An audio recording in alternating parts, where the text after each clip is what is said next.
Blood, rain, broken glass crunching under Joe's knees as she ripped her jacket into makeshift bandages. The man beneath her hands was dying, fast, and the ambulance she'd called 17 minutes ago still hadn't turned the corner. Andy's private restaurant was 12 blocks north, all soft lighting and expensive wine, a rare night where the Mafia boss had promised her his undivided attention. Joe Long had never missed one of their dates. Not when he'd flown back early from negotiations in Miami. Not when she'd worked a double shift and could barely stand. Never. But the man choking on his own blood in this god-forsaken alley didn't know about Andy's temper, didn't know about the consequences of making Andy J. Wiley wait. He only knew he was dying, and Joe was the only person who'd stopped. So she stayed. And the clock kept ticking. The alley smelled of rust and rotting garbage, sharp enough to make Joe's stomach turn as she pressed her blood-slicked hands against the stranger's chest wound. She braced her palm against the cold brick wall behind her, steadying herself as distant sounds of Friday night traffic drifted from the main street 3 blocks over. Car horns, laughter spilling from bar doorways, the bass-heavy thump of music from clubs where people dressed up and pretended the city wasn't built on violence. People who had nowhere else to be, no one waiting for them with the kind of patience that felt more like a timer counting down to detonation. Everyone except her. Her hair, dark and rain-soaked, clung to her neck and cheeks.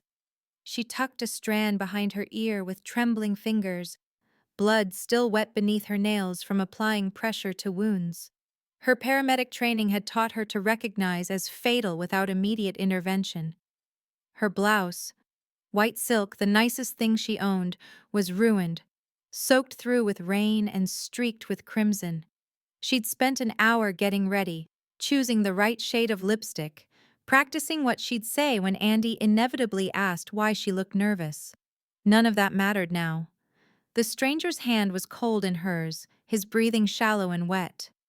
She'd found him 40 minutes ago while cutting through this shortcut to the restaurant, slumped against a dumpster, his eyes wide with the kind of fear that transcended language. A robbery gone wrong, maybe. A deal that went south. She didn't know, didn't ask. She'd just seen the blood pooling beneath him, seen the way his lips were turning blue, and everything else had fallen away. "You should go," he rasped, his weathered face gray in the sodium glow of a flickering streetlight. "Your date."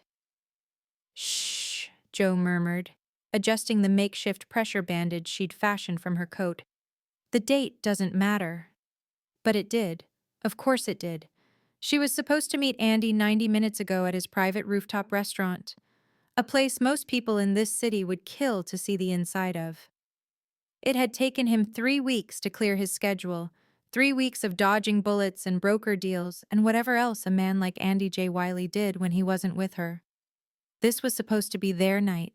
No bodyguards hovering 3 tables over, no phones buzzing with coded messages, just them.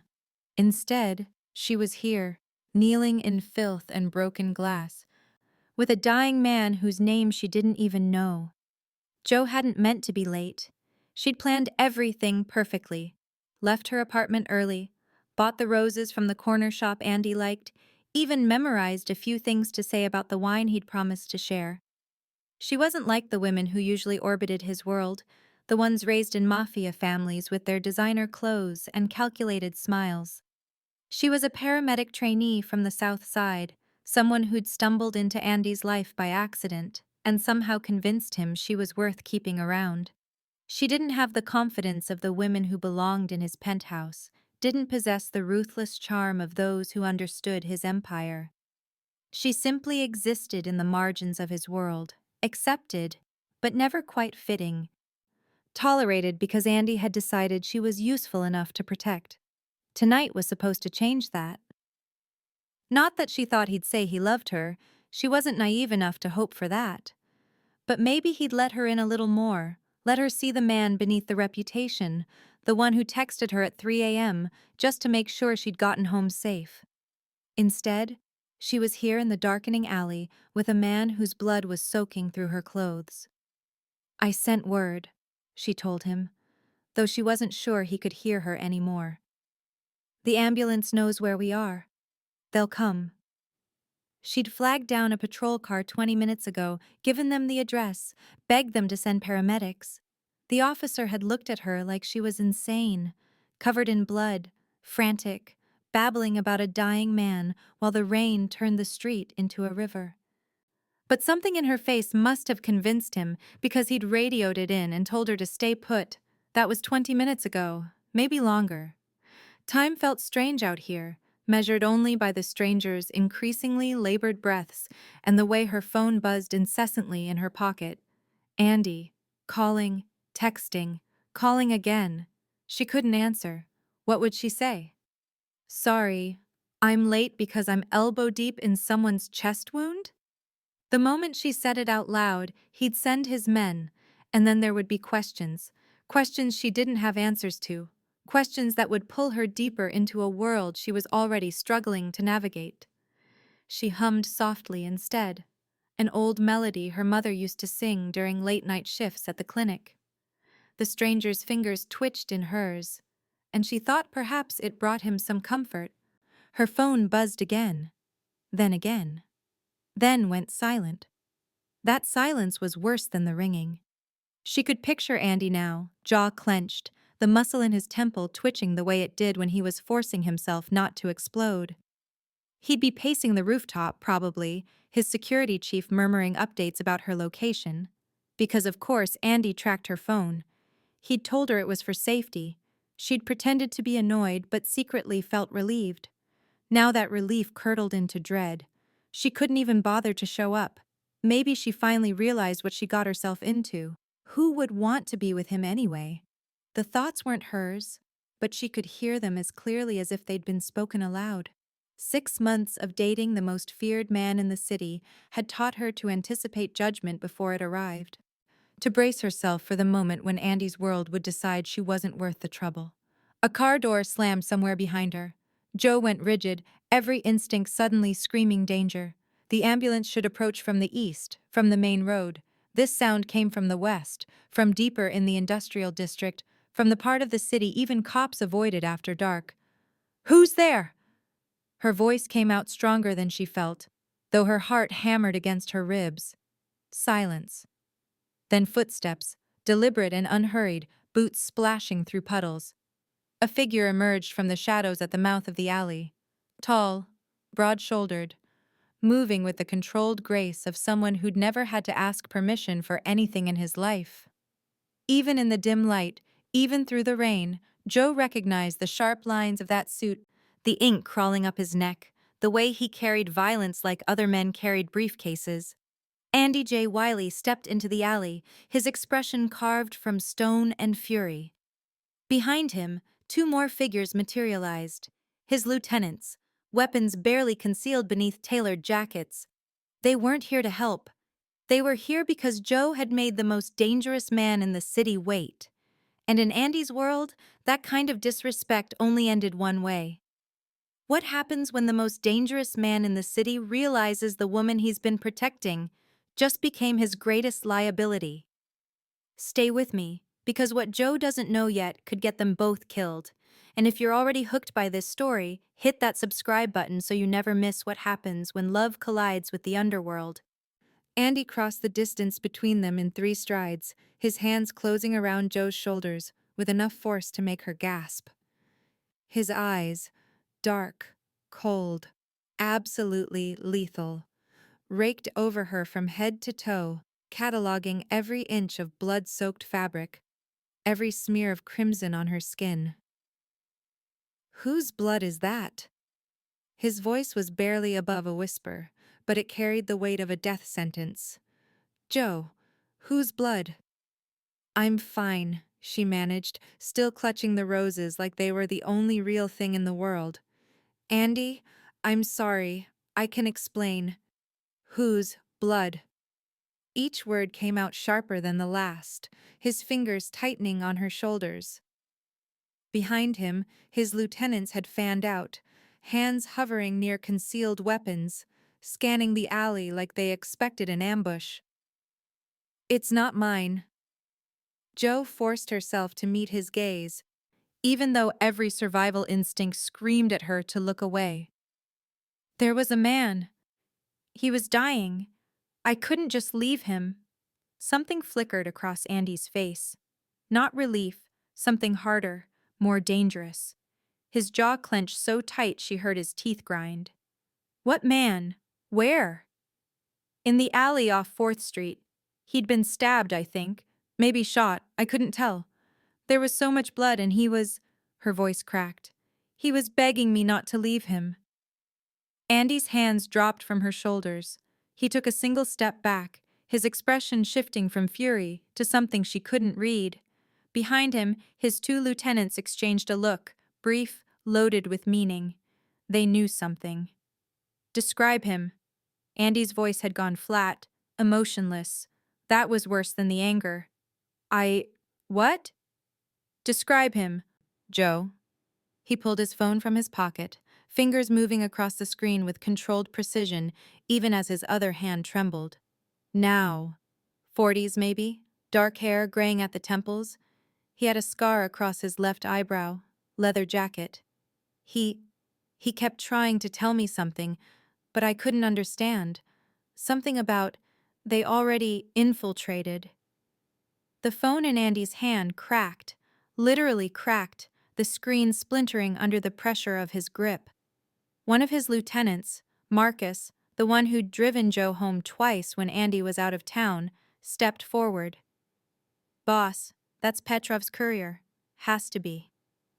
The other one, a man Joe only knew as Saint, muttered something under his breath that sounded like a prayer. Andy stood frozen for 3 heartbeats.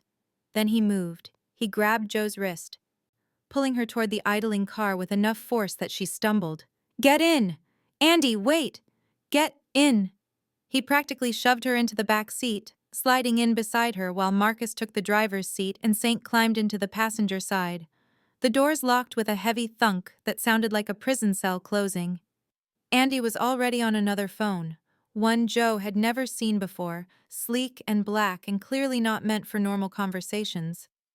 I want every camera between 4th and 8th pulled. Traffic, security, private, I don't care. Find out who else was in that alley. Joe's stomach dropped. Andy, what's going on? He ignored her, his voice dropping into the clipped, commanding tone he used when people's lives hung in the balance. Get Chen on the line.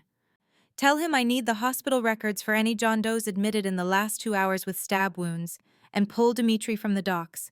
I want him at the penthouse in 20 minutes. Andy, I need a full sweep of her apartment, he continued, speaking over her.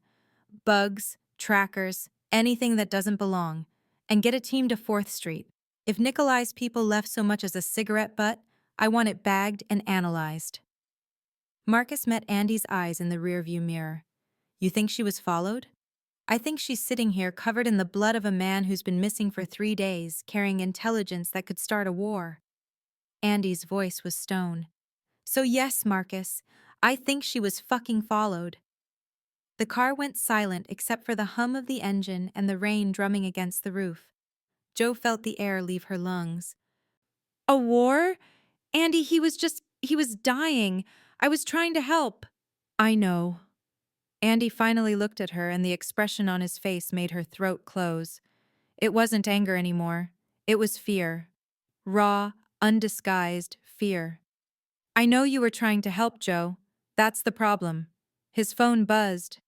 He answered without looking away from her. Talk. A tinny voice responded, words Joe couldn't make out. Andy's jaw tightened.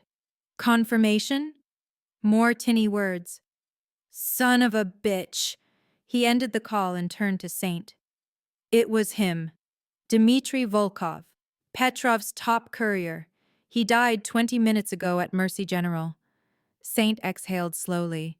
Then she's the last person who spoke to him. Which means, Andy said quietly, his eyes still locked on Joe's, that everyone who wants what he was carrying now wants her. Joe's hands started shaking. The roses slipped from her grip, falling to the floor of the car in a scatter of crushed petals. You're not going home, Andy said. It wasn't a question. It wasn't even a command. It was a simple statement of fact, delivered with the same certainty as gravity. You're not leaving my sight until I find every single person who knows you were in that alley. Andy, you don't get a choice, Joe. His hand found hers, gripping tight enough to hurt. Not this time. Not when someone just put a target on your back and you don't even know it yet. The car turned onto the highway, heading away from her apartment, away from her life, toward Andy's world, where Joe had just become the most valuable and most endangered person in the city. Andy's penthouse occupied the top 3 floors of a building Joe had only seen from street level. Floor-to-ceiling windows overlooked the city like a predator surveying territory, all glittering lights and dark spaces where violence happened in whispers. The furniture was expensive in that understated way that screamed power. Leather, steel, nothing soft except the woman currently dripping rainwater onto marble worth more than her annual salary. 6 men filled the main room, all of them looking at Joe like she was a bomb that hadn't finished exploding. Start from the beginning. This came from Dmitri, a man built like a freight train with a scar bisecting his left eyebrow. He stood with his arms crossed, his expression unreadable. Everything he said, every word. Joe sat perched on the edge of a chair that probably cost more than her car, still wearing her ruined blouse, her hands clenched in her lap. I already told Andy. Tell us. Marcus leaned against the bar, his usual easygoing demeanor replaced by something harder. Details matter, Joe. Exact phrasing. She glanced at Andy, who stood by the window with his back to the room, one hand braced against the glass. The line of his shoulders was rigid, coiled with a tension that made the air feel thin. He said. Joe closed her eyes, trying to remember past the panic and the blood. He said, "Tell him they already infiltrated." I asked him who, but he couldn't. He was losing consciousness. He kept clutching his jacket, like there was something inside he didn't want me to find. Did you look? Saint had pulled up security footage on a tablet, his fingers swiping through images too fast for Joe to process. No, I was trying to keep him alive, not search him. Her voice came out sharper than intended. I'm sorry that saving someone's life wasn't convenient for Joe. Andy didn't turn around, but his voice cut through the room like a blade. Don't. She bit down on the rest of her sentence, tasting blood. Dmitri exchanged a look with Marcus. Some silent conversation happened in that glance, something that made both men's expressions darken. Finally, Dmitri pulled a chair over and sat down directly in front of Joe, forcing her to meet his eyes. The man you saved wasn't some random victim, he said quietly. His name was Dmitri Volkov. He worked for the Petrov Syndicate as a courier, one of their best. 3 days ago, he went missing with something that half the families in this city would kill to possess. Joe's stomach twisted. What was he carrying? A microdrive. This came from Saint, who finally looked up from his tablet. Embedded in the lining of his jacket, it contains shipping manifests, transaction records, and surveillance footage linking the Nikolai family to an illegal weapons pipeline. We're talking military-grade hardware being moved through civilian ports, the kind of evidence that doesn't just end careers, it ends bloodlines. The room went silent except for the rain against the windows. Joe stared at them. I didn't know. I was trying to help. We know. Marcus's voice was gentler than the others, but no less serious. That's not the problem, Joe. The problem is what you heard, what he told you. They already infiltrated, Andy said, finally turning from the window. His face was carved from stone, but his eyes looked haunted. He was warning us about a mole in our organization. Dmitri stood, cracking his knuckles in a way that suggested violence was imminent. Someone on the inside has been feeding information to Nikolai's people. That's how they knew Volkov would be on 4th Street. That's how they knew to hit him there in neutral territory where nobody would ask questions. Joe felt the blood drain from her face. You think I… No. Andy crossed the room in 3 strides, kneeling in front of her chair so they were eye level. His hands found hers, warm and solid and trembling slightly. I don't think you're working for them, Joe. I think you walked into the middle of something that's been building for months. I think you accidentally saved a man who was supposed to die quietly, and now the people who wanted him dead know there's a witness. A witness to what? I didn't see who hurt him. You saw his face, you heard his warning. You can identify the alley, the timeline, probably details you don't even realize matter yet. Andy's grip tightened. In my world, that's enough to get you killed. The words hit her like ice water. Saint cleared his throat. Boss, we need to make a decision. If Nikolai's people know she was there, they know. Andy didn't look away from Joe. Volkov died in an ER full of cameras and gossip. Someone will have seen her arrive covered in his blood. Someone will talk. It's already done. Joe pulled her hands free, standing abruptly. Then I'll go to the police. I'll tell them what I saw, what he said. Let them handle it. The police can't protect you from this. Marcus said it like he was explaining gravity to a child. Joe, these aren't street dealers we're talking about. These are people who own judges, who have cops on payroll. You walk into a precinct, you'll be dead before the paperwork clears. So what am I supposed to do? Her voice cracked. Just hide? Just let you stay here. Andy stood, his expression brooking no argument. Marcus, I want 2 men on this floor at all times. Dmitri, coordinate with building security. Nobody gets up here without facial recognition and 3 separate clearances. Saint, pull every contact we have in Nikolai's organization. I want to know what they know before they know it. Andy, you can't just… Joe started. I am. He turned to her, and the finality in his voice made her chest ache. You don't leave this penthouse without me. You don't go near windows. You don't contact anyone from your old life until I say it's safe. And you definitely don't tell me you're refusing protection when there are people who would pay 6 figures for your location right now. I didn't ask for this. I know. Something in his expression softened, just barely. But you're in it anyway. And I'm not losing you because you wanted to do the right thing. The silence stretched between them, heavy with everything unsaid. Finally, Joe nodded. Not because she agreed, but because the alternative, walking out that door, going back to her apartment, pretending tonight never happened, felt like suicide. Andy turned back to his men. Find the mole. Find out who sent Volkov to that alley. And find out who the hell is trying to start a war on my territory. His voice dropped to something lethal. Because when I find them, I'm going to end this before it begins. Saint's tablet hit the table with a sharp crack that made Joe flinch. He didn't say anything, just turned the screen toward Andy and pressed play. The footage was grainy, pulled from what looked like a convenience store security camera.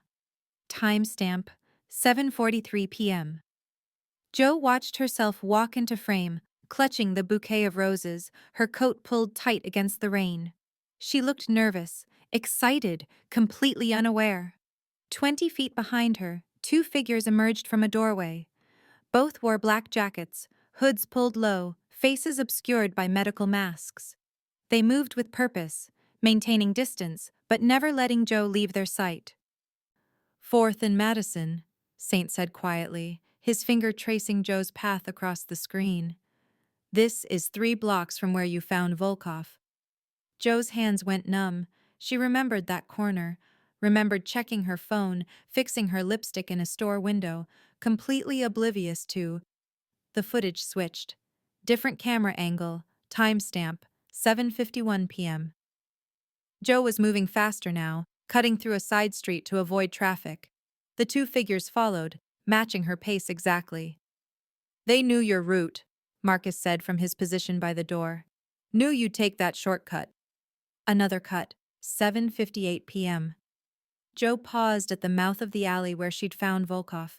The masked men stopped too, hanging back in the shadows. Waiting. Joe felt bile rise in her throat. I don't understand. Why would they— Wait. Andy's voice was ice. Keep playing. Saint swiped forward. The footage jumped to 8:15 p.m. Joe was already in the alley, kneeling beside Volkov, her coat pressed against his wound. The two men stood at the alley's entrance for 30 seconds, then they turned and walked away. They left. Joe's voice sounded distant to her own ears. They just left. They weren't following Volkov, Dmitri said, his expression grim. If they wanted him dead, they'd have finished the job, made sure there were no witnesses. They were following her. Andy's hands were flat on the table, his knuckles white. They wanted Joe to find him. The room went silent. Saint pulled up another video, this one from a traffic camera. This is from 2 hours before Joe left her apartment. Same two men, stationed outside her building. Joe watched herself appear on screen, locking her apartment door, heading down the stairs with the roses in hand. The men were there, waiting. They'd been there the whole time. Someone leaked her schedule. Marcus's voice was tight. They knew about the date, knew what time she'd leave, knew exactly where she'd be. Andy's fist slammed into the table so hard the wood cracked straight down the middle. The sound echoed like a gunshot. Everyone froze. Who? Andy's voice was barely human. Who knew about tonight? Boss, Saint started. Who fucking knew? Andy swept the tablet off the table, sending it crashing into the wall. Glass shattered. His chest heaved, eyes wild with a rage Joe had never seen before. I want names. I want every person who had access to my schedule, to her address, to anything that could have put her in that alley at that exact time. I want them in front of me in 1 hour, or I start burning buildings until someone talks. Joe couldn't breathe. The walls felt too close, the air too thin. Her vision blurred at the edges. They used me, she whispered. They knew I'd stop, knew I'd help him. Joe— Marcus moved toward her, but Andy was faster. He crossed the room and pulled her out of the chair, his hands cupping her face, forcing her to look at him. His eyes were still furious, still lethal, but beneath the rage was something raw and terrified. Listen to me. His voice shook. This is not your fault. You hear me? You didn't do anything wrong. They were waiting for me. They wanted me to find him. Tears spilled down her cheeks, hot and unstoppable. What if I led them right to him? What if I'm the reason he— No. Andy's thumb brushed away her tears, the gesture heartbreakingly gentle against the violence radiating from every other part of him. Volkov was a dead man the second they grabbed him. You gave him a chance. You gave him a witness. You did exactly what they didn't want you to do. You cared enough to remember. But now they're after me. Yes. He didn't lie to her, didn't soften it. Now they're after you. Joe's legs gave out. Andy caught her, holding her upright, one arm wrapped around her waist like he could physically keep the world from crushing her. I want eyes on everyone in the Nikolai family, Andy said over her head, his voice dropping back into that cold, commanding tone.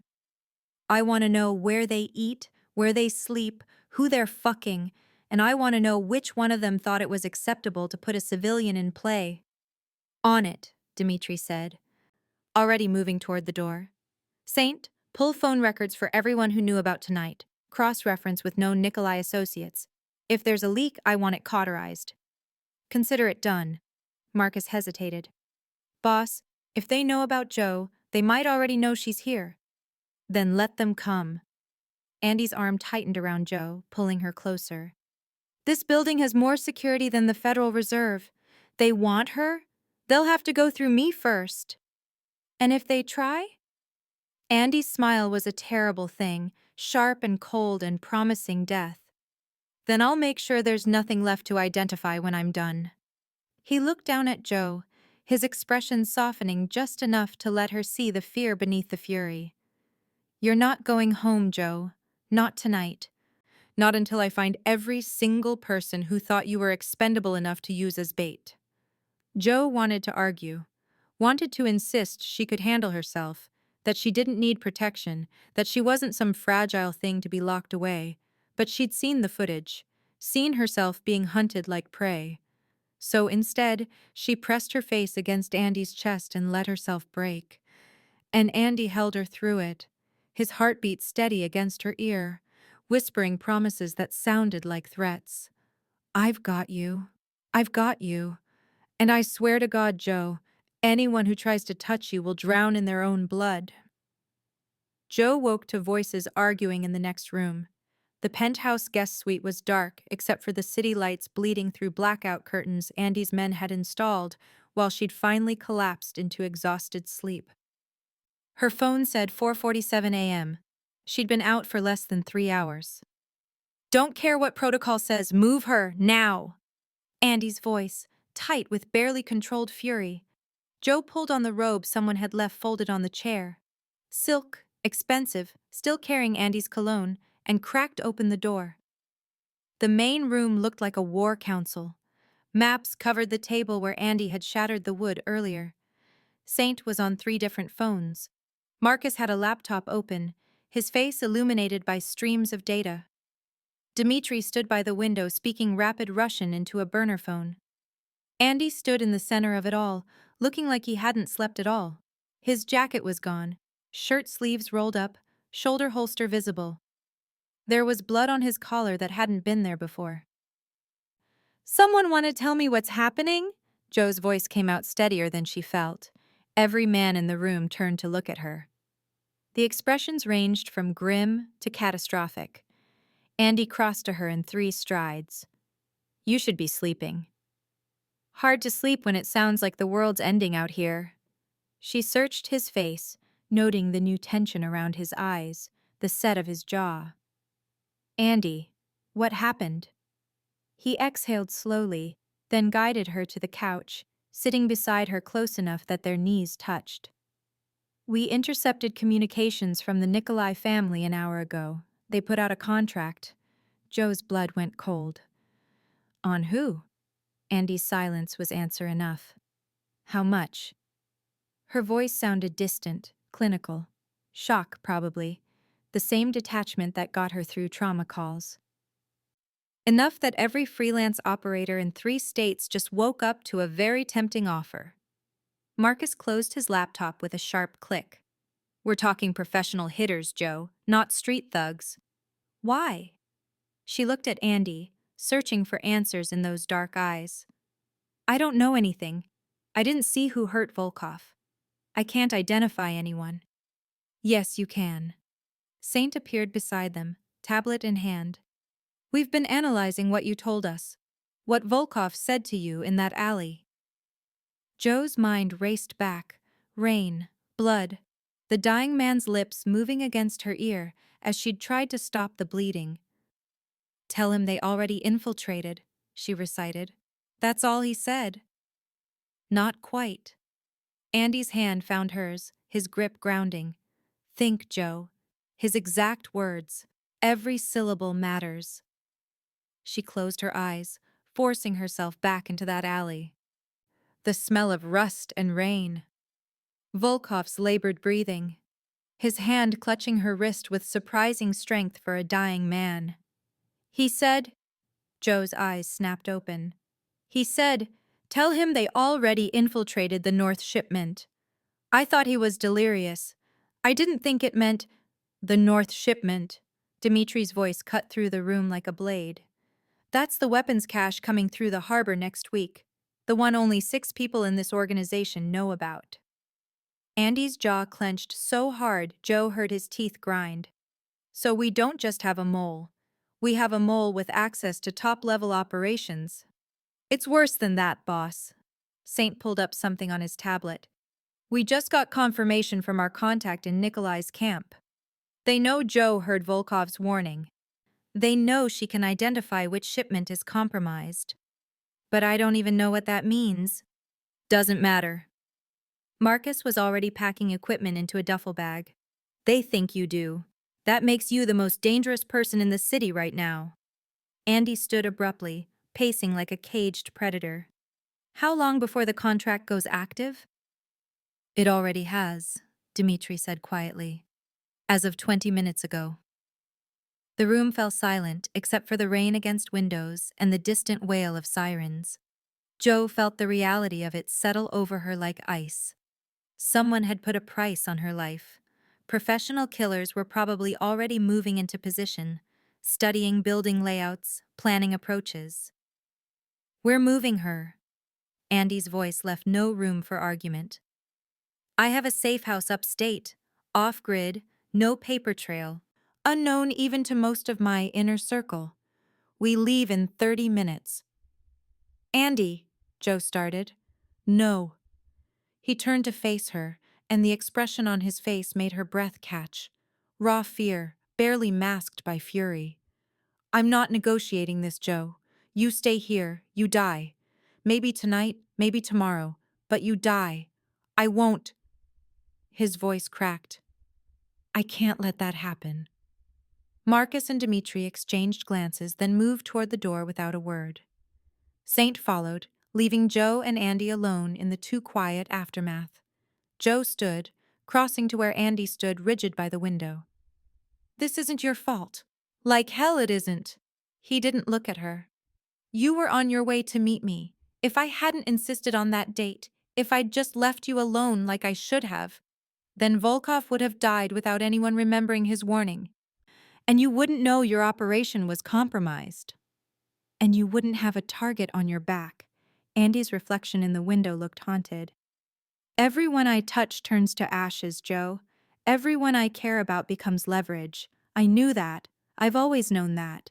And I pulled you into this world anyway, because I was selfish enough to want something good in my life. Joe reached up, turning his face toward her. The man looking back at her wasn't the feared mafia boss who made grown men confess their sins. He was just broken, terrified, human. I chose this, she said quietly. I chose you. Knowing exactly who you are, what you do. I chose it anyway. You chose wrong. Maybe. She managed a small smile. But I'm still choosing it, even now. Andy's hand came up to cup her face, his thumb tracing her cheekbone with devastating gentleness. I'm going to keep you alive, Joe, whatever it takes, even if you end up hating me for it. I could never. You don't know what I'm capable of. His voice dropped to something dark and honest. When it comes to protecting you, there's no line I won't cross. No code I won't break. I will burn this entire city down before I let anyone touch you.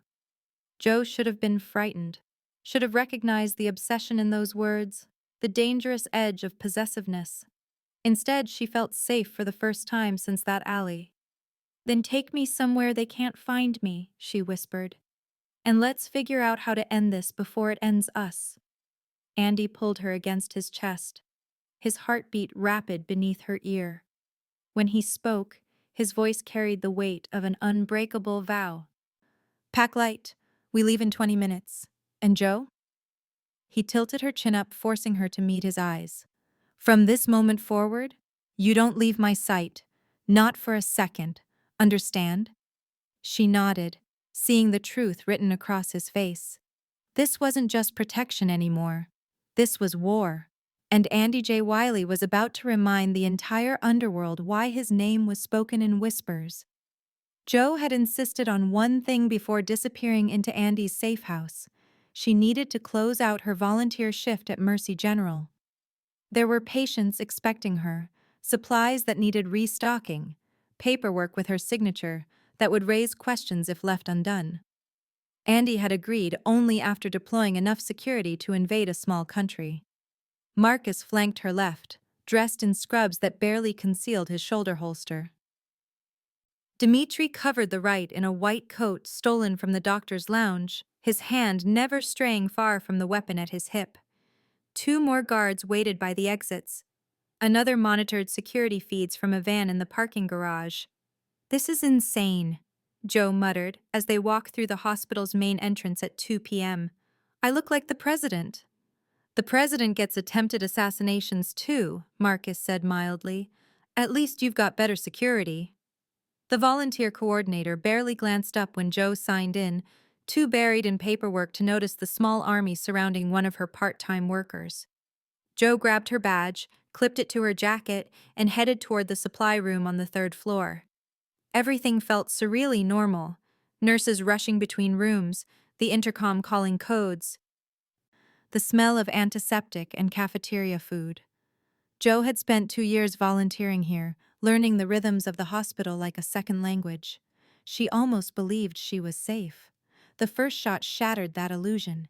It came through the window at the end of the hallway, a sharp crack followed by the explosion of glass. Marcus slammed into Joe, driving her to the ground as more gunfire erupted. Not from outside now, from inside the hospital.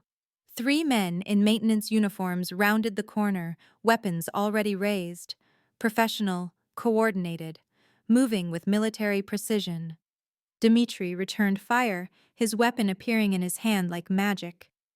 The hallway became a war zone in seconds, patients screaming, staff diving for cover, bullets punching through walls and equipment. Joe's ears rang. Her mind went blank with shock, the same way it had during her first trauma call. Frozen, useless. Then she heard the wet gasp. One of Andy's guards, a younger man named Chen, lay against the wall 5 feet away, blood spreading across his chest. His eyes found hers, wide with pain and fear. Training kicked in.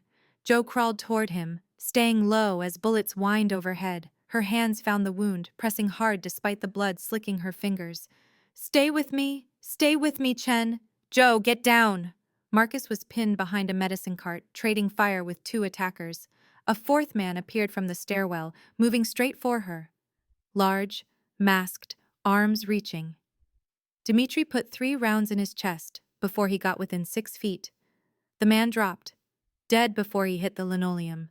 Joe kept pressure on Chen's wound, her world narrowing to heartbeat and breath and the desperate mathematics of blood loss.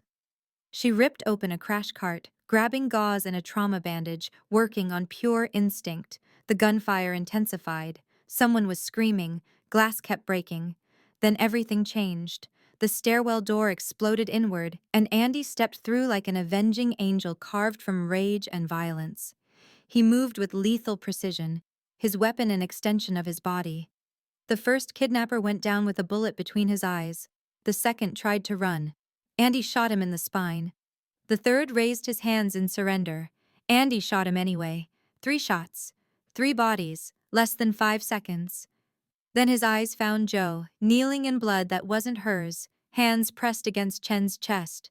Something in his expression broke. Clear the floor! Andy's voice cut through the chaos like a blade. More men poured in behind him, his full security team armed to the teeth, moving with practiced efficiency. I want every exit locked down, every witness contained. No police until I say so. Marcus appeared at Joe's side. I've got Chen. Let go, Joe. She couldn't. Her hands wouldn't move. Joe, Marcus's voice was gentle but firm. Medical's here. You did good. Let go. Her fingers finally unclenched. Marcus took over, barking orders at the trauma team, rushing in with a gurney. Andy crossed the hallway in 3 strides, stepping over bodies without looking down. His hands found Joe's shoulders, lifting her to her feet. She swayed, shock settling in like ice in her veins. Are you hurt? His voice was barely controlled, trembling with fury and fear. Joe, are you hurt? No. I'm fine. Chen, I don't care about Chen. Andy's hands moved over her anyway, checking for wounds, for blood that was hers. I care about you. Only you. Joe looked past him at the bodies, at the blood pooling on the hospital floor, at the weapon still smoking in his hand. She'd known Andy was dangerous, known he killed people, but knowing and seeing were different things. He'd ended 3 lives without hesitation, without mercy. For her. Andy, they were going to take you. His voice cracked, raw and honest. I saw them corner you, saw you on the ground, and I. He pulled her against his chest, his heartbeat thundering beneath her ear. I can't, Joe, I can't. His arms tightened around her, crushing her close. He was shaking. This man who'd just killed 3 people without flinching was shaking. You're never leaving my side again, he whispered into her hair. Not for a shift, not for 5 minutes, not for a fucking breath. Do you understand me? Joe's hands fisted in his jacket, holding on as her legs threatened to give out. She could smell gunpowder and cologne, and beneath it all, fear. They knew I'd be here, she managed. Even with all the security, they knew. I know. Andy pulled back just enough to cup her face, his eyes dark and lethal. Which means the mole is closer than we thought. Someone in my inner circle just tried to have you taken. Dmitri appeared beside them, his expression grim. Boss, we need to move, now. Police response time is 4 minutes and we're at 3. Andy nodded once, then swept Joe into his arms without asking permission. She was too shocked to protest. The safe house, he said, carrying her toward the stairwell. We go dark, complete radio silence. No one knows where we are except the 3 of us. Andy, what about? There is no what about. His voice was granite. There's only keeping you alive. Everything else can burn. They disappeared into the stairwell, leaving behind broken glass and bodies, and the last pretense that Joe's old life still existed. The city had drawn blood. Now Andy was going to drown it in return. Can you feel it? That moment when you realize some people are worth burning the world down for? If this story is hitting you the way it's hitting me, I'd love for you to subscribe and be part of this journey. Drop a comment and tell me, would you have stopped to save that stranger, knowing what it would cost? Because Joe's choice is about to reshape everything. The safe house was a cabin buried in the mountains 3 hours north of the city. No neighbors, no cell signal, no paper trail connecting it to Andy's empire. Just wood, stone, and silence broken only by wind through pine trees. Joe sat at the kitchen table, a mug of coffee cooling between her hands, watching Andy pace the length of the main room for the 100th time. He'd been at it for 2 hours, phone pressed to his ear, speaking in clipped sentences to Saint and Marcus, who were still in the city, following leads. Finally, he ended the call and tossed the phone onto the couch. Talk to me, Joe said quietly. What did they find? Andy braced his hands against the back of a chair, his knuckles white. Saint pulled the shipping manifests, the North shipment Volkov mentioned. It's not weapons coming in. It's evidence going out. Joe's brow furrowed. I don't understand. The microdrive wasn't meant for me. Andy's voice was tight. It was being extracted from the city. Volkov was supposed to deliver it to a federal contact, someone building a RICO case against the Nikolai family. The implications hit her like cold water. So if he succeeded, half of Nikolai's operation would be dismantled. Arrests, asset seizures, the kind of blow you don't recover from. Andy finally looked at her, exhaustion etched into every line of his face. Volkov wasn't my courier. He was theirs. And they killed him to stop the evidence from reaching federal hands. But why make me find him? Why not just take the drive and disappear? Because they didn't know where he'd hidden it. Andy crossed to the table, pulling out the chair across from her. Volkov was smart. He embedded it somewhere unexpected, somewhere even his own people couldn't locate before he died. But he told you something before he passed out, Joe. Something that made Nikolai's people desperate enough to put a hit on you. Joe closed her eyes, reaching back through trauma and fear. The infiltration. He said they infiltrated the North shipment. Not the shipment, the investigation. Andy's voice dropped. Saint did some digging. There are 3 federal agents working the Nikolai case. One of them has been feeding information back to the syndicate for months. That's why Volkov was running. He discovered the mole and knew he was compromised. And now they think I know who it is. Worse. Andy's expression darkened. They think I know because Volkov told you and you told me. Which means they can't just kill you and hope the information dies. They need to know what you heard, what you remember, who you've told. Joe's hands trembled around the mug. So the hospital attack was a kidnapping, not an execution. They wanted you alive long enough to interrogate. Andy's jaw clenched. Saint estimates you had maybe 48 hours before they would have extracted everything you knew and then dumped your body in the river. The casual brutality of it made her stomach turn. But here's what doesn't make sense, Andy continued, leaning forward. The Nikolai family is ruthless, but they're not stupid. Going after you, a civilian with connections to me, is an act of war. They know what I do in retaliation. They know the cost. Unless the cost is worth it. Exactly. Andy's eyes locked on hers. Saint pulled communications from our contacts inside their organization. The order to take you didn't come from Nikolai himself. It came from someone else. Someone who wanted you specifically. Joe's blood went cold. Why me? Because... Andy stopped, his expression shifting to something raw and unguarded. Because you're my weakness, Joe.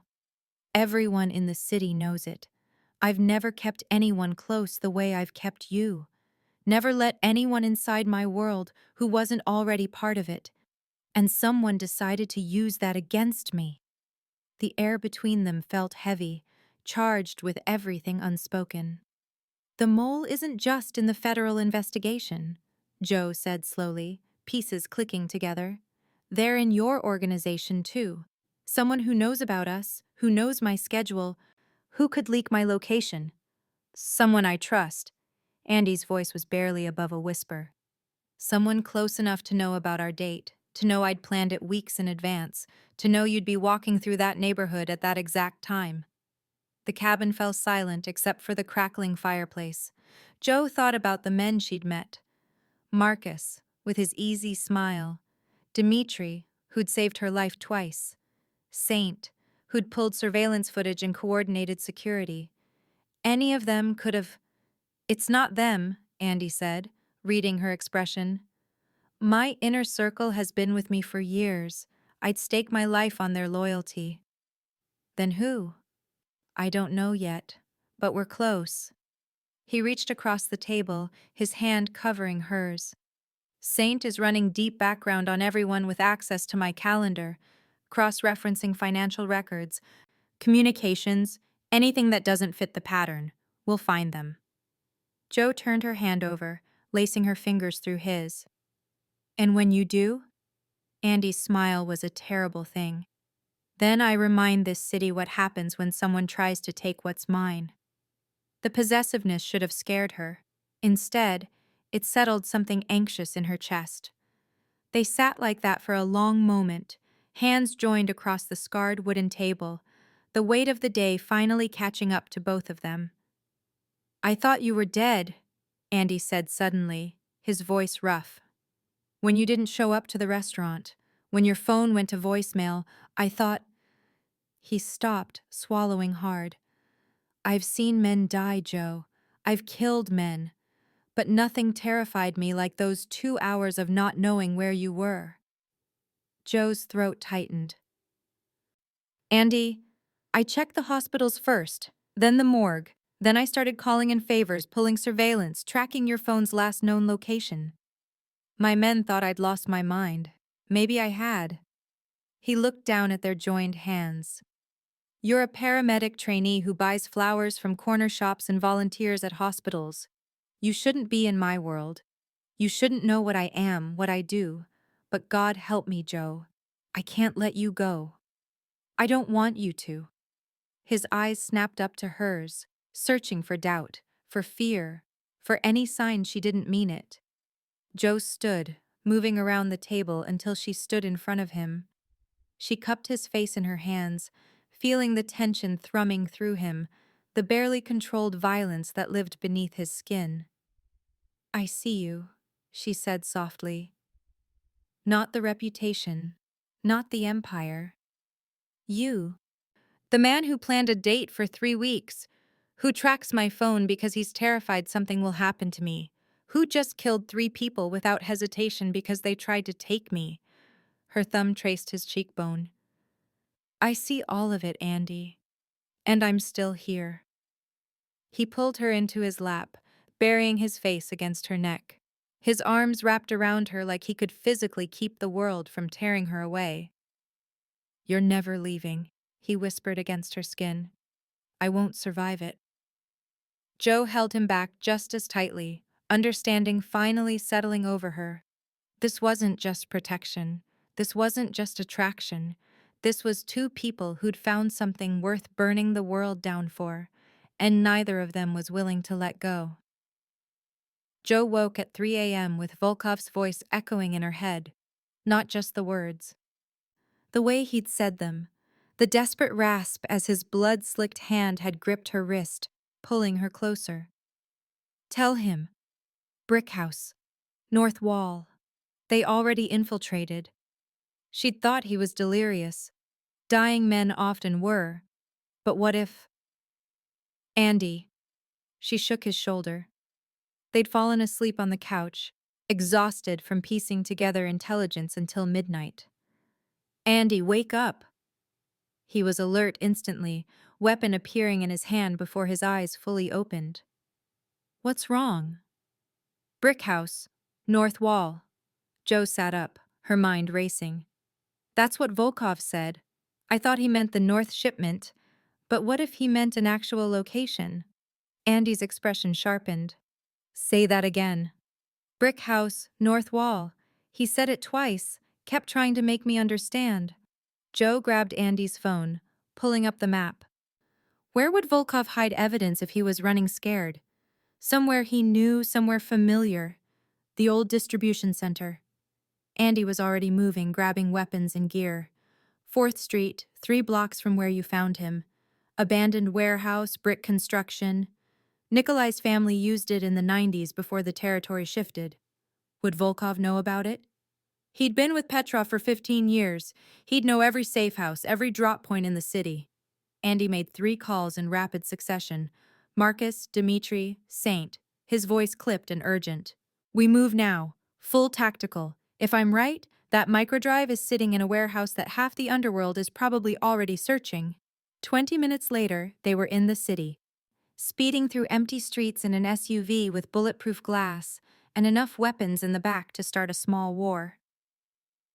"You're staying in the car," Andy said as they approached the warehouse district. "Like hell I am." "Joe, you need someone who can identify the exact location based on what Volkov said. That's me." She met his glare without flinching. "I'm not staying behind while you walk into an ambush." Andy's jaw clenched, but he didn't argue. They both knew she was right. The warehouse loomed against the pre-dawn sky. 3 stories of crumbling brick and shattered windows, crowned with rusting fire escapes. Marcus and Dmitri were already in position, having approached from the east. Saint monitored police channels from a van 2 blocks away. Andy and Joe entered through a side door, moving in silence. The interior was gutted, empty except for debris, old machinery, and shadows thick enough to hide an army. "North wall," Joe whispered, pointing toward the far side of the building. They picked their way through wreckage, Andy's weapons sweeping every corner. The north wall was mostly intact, brick exposed where plaster had crumbled away over decades. Joe ran her hands along the surface, feeling for loose bricks. Here, she found one that shifted under pressure, then another. Behind them, a hollow space. Andy reached in and pulled out a small waterproof case. Inside, a microdrive no bigger than a thumbnail. "Got it," Andy said into his comms. "Exfil in 30 seconds." The explosion of gunfire cut him off. Muzzle flashes erupted from the catwalks above. 6, maybe 8 shooters, positioned with clear lines of sight. Professional ambush. They'd been waiting. Andy slammed into Joe, driving them both behind a concrete pillar as bullets chewed through brick and metal. Return fire came from Marcus and Dimitri's positions, creating a crossfire that turned the warehouse into hell. "They knew we'd come!" Joe shouted over the chaos. "The mole!" Andy snarled, firing back in controlled bursts. "He fed them our location." A grenade hit 20 feet away, not close enough to kill but enough to send shrapnel scything through the air. Andy grunted, his left side blooming red. "Andy!" Joe grabbed him as he staggered. "I'm fine. Move." "You're not fine." She pulled him down, her hands already assessing the damage. Shrapnel in his side, bleeding heavily, but not arterial. Her jacket came off, pressed hard against the wound. "Hold pressure. Don't you dare move." "Joe, we need to—" "I said don't move." Her voice carried the authority of every trauma bay she'd worked in. She ripped open his shirt, using his belt to create a makeshift pressure bandage. Her hands moved with practiced efficiency, even as bullets screamed overhead. Andy stared at her like she'd lost her mind. "You're going to get yourself killed." "Then stop getting shot." She tied off the bandage, then grabbed his weapon. "Can you walk?" "Yes." "Then let's move before—" The catwalk above them collapsed, bringing 2 shooters crashing down in a tangle of metal and screaming. Marcus appeared from the smoke, weapon raised, eliminating both targets with clinical precision. "Boss, we need to go!" Dimitri's voice crackled through comms. "Police response incoming 3 minutes out!" Andy struggled to his feet, one arm wrapped around his side, the other gripping Joe. They moved toward the exit, trading fire with the remaining attackers. The world narrowed to movement and survival. Run, shoot, breathe, repeat. They burst through the back entrance into the alley where the SUV waited. Marcus laid down covering fire while Dimitri pulled Andy and Joe into the vehicle. The SUV peeled out as sirens wailed in the distance. Andy's phone rang before they'd gone 2 blocks. Saint's voice came through the speaker, tight with urgency. "Boss, I found him." "Who?" "The mole. You're not going to like it." Andy's expression went cold as stone. "Name?" "Vincent Caruso, your financial advisor. He's been on Nikolai's payroll for 8 months. Bank records show deposits matching every major leak. Joe's schedule, the shipment details, tonight's location. Everything." The SUV went silent except for the engine and Joe's ragged breathing. Vincent, the man who'd done Andy's taxes, who'd been to the penthouse for dinner, who Joe had met twice and thought seemed harmless. "Where is he?" Andy's voice was death itself. "Marcus's safe house on the waterfront. He tried to run. We caught him 20 minutes ago." Andy's hand found Joe's, gripping tight enough to hurt. "Keep him breathing. I'm 10 minutes out." The safe house was concrete and shadows, the kind of place where screams wouldn't carry. Vincent Caruso sat zip-tied to a chair in the center of an empty room, his face already showing signs of Marcus's hospitality. Blood dripped from his split lip. One eye was swelling shut. Andy walked in like an executioner approaching the scaffold. "Vincent." His voice was conversational, almost friendly. 8 months. That's how long you've been selling me out. That's how long you've been feeding information to the Nikolai family. Information that got good men killed. Information that put Joe in the crosshairs." Vincent's good eye found Joe standing in the doorway, Marcus blocking her exit. "I didn't. They said they wouldn't hurt civilians. They promised. They tried to kidnap her twice." Andy's fist connected with Vincent's jaw, snapping his head back. "They put a contract on her. They were going to torture her for information and then kill her. So tell me, Vincent, was the money worth it? Please."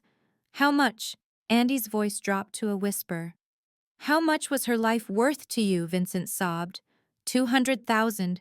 They paid me 200,000 too." He didn't get to finish. Andy's weapon appeared, the suppressor barely muffling the shot. Vincent slumped in the chair, dead before the echo faded. Andy turned to Joe, his expression unreadable. Blood spattered his shirt, his own and Vincent's. The microdrive was clutched in his other hand, evidence that had cost lives and would save countless more. "You should hate me," he said quietly, "for bringing you into this, for showing you this side of me." Joe crossed the room on shaking legs. She should be horrified, should be running. Instead, she took the microdrive from his hand and pocketed it. Then she grabbed his face and kissed him, hard, desperate, alive. "I don't hate you," she whispered against his lips. "I choose you. Even this, especially this." Andy pulled her close, his forehead resting against hers. "Then let's finish this," he said. Together. The rooftop of Andy's building caught the first light of dawn like a promise, gold bleeding into purple. The city sprawled below them in that hushed moment between night and day when anything felt possible. Joe stood at the railing, Andy's jacket draped over her shoulders, watching the world wake up. Behind her, she heard him end his final call of the night, or morning. Time had lost meaning somewhere between the warehouse and here. "Saint delivered the microdrive to the federal contact an hour ago," Andy said, coming to stand beside her. His voice was rough with exhaustion, the bandage on his side visible through his torn shirt. "By noon, they'll have enough to indict half the Nikolai syndicate. The ones who aren't indicted will be too busy scrambling to worry about you." "So it's over." Joe's voice sounded distant even to her own ears. "The immediate threat?" "Yes." Andy's hand found the railing next to hers, close enough to touch, but not quite. "But my world doesn't do over, Joe. There will always be another threat, another enemy, another reason for someone to use you against me." Joe turned to face him. In the dawn light, he looked different. Younger somehow, the hard edges softened by exhaustion and honesty. Blood still stained his clothes. His hair was disheveled. He'd killed a man 3 hours ago and hadn't slept in 36. He'd never looked more human. "Why me?" she asked quietly. "You could have anyone. Someone from your world who understands the rules, who wouldn't freeze during gunfights, who wouldn't need protection every 5 minutes." Andy's laugh was bitter. "You think I wanted this? To care about someone who makes me weak? Who makes me hesitate before pulling a trigger because I'm thinking about what you'll see in my eyes afterward?" He turned to face her fully, his expression raw.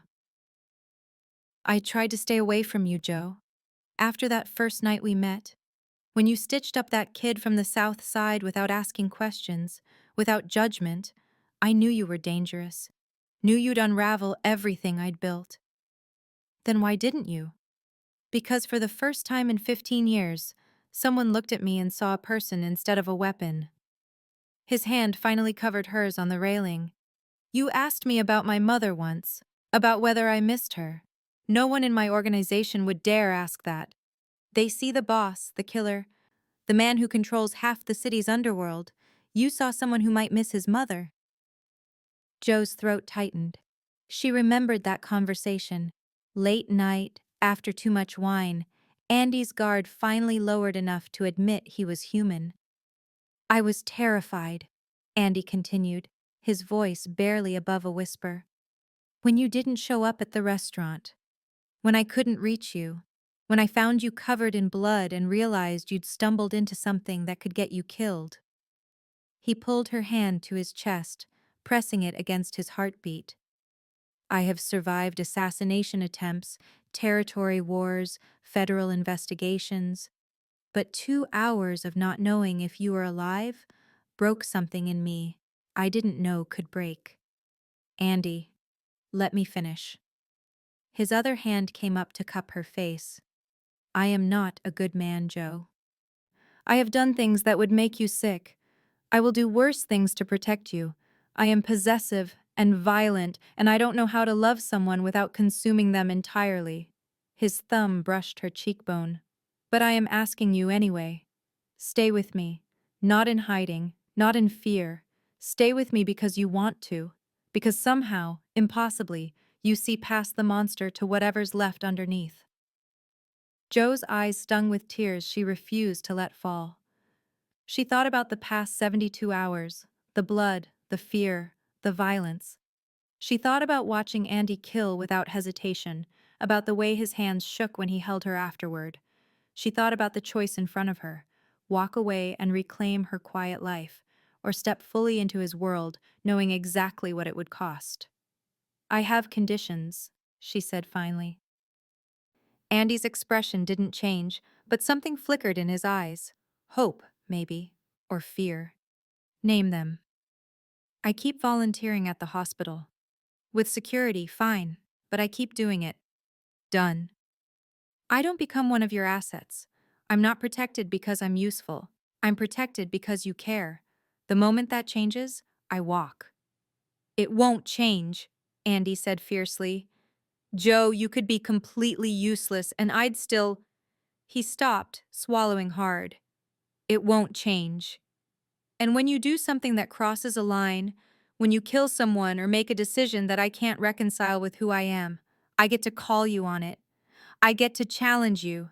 I don't become complicit through silence. Andy studied her for a long moment, and Joe saw the war happening behind his eyes. Men like him didn't accept challenges, didn't tolerate dissent. Okay, he said finally, but you have to promise me something in return. What? You stop trying to save everyone at the expense of yourself. His grip tightened. You stay alive, Joe, whatever it takes, even if it means letting someone else bleed out, even if it means running instead of helping. You survive, for me. It was the hardest thing he could have asked. Everything in her paramedic training screamed against it. But she understood what he was really asking. Don't make me watch you die for your compassion. I'll try, she whispered. I can't promise I'll always succeed, but I'll try. That's all I'm asking. Andy pulled her into his arms, holding her like she was the only thing anchoring him to earth. Stay with me. Not because you're afraid to leave. Not because you need protection. Stay because this, us, is worth fighting for. Joe buried her face against his chest, breathing in gunpowder and cologne, and beneath it all, the scent that was uniquely him. She thought about the roses she'd carried through the rain, the date they'd never had, the moment her simple act of compassion had set this entire catastrophe in motion. She should regret it, should wish she'd walked past that alley, kept her date, stayed in her lane. But standing here in Andy's arms as the sun rose over a city that would never know how close it had come to war, she couldn't. Yes, she said against his chest. I'll stay. On my terms, in my way, but I'll stay. Andy's arms tightened until she could barely breathe. When he finally pulled back, his eyes were wet. I don't deserve you, he said roughly. Probably not. Joe managed a small smile. But you're stuck with me anyway. He kissed her then, soft and desperate and full of promises neither of them were sure they could keep. When they finally broke apart, the sun had fully risen, painting the city in shades of gold and amber. What now? Joe asked. Andy laced his fingers through hers, turning to look out over the skyline. Now we figure out how to build a life in the space between your world and mine. It won't be easy. It won't be safe. But if you're willing to try, I am. Joe squeezed his hand.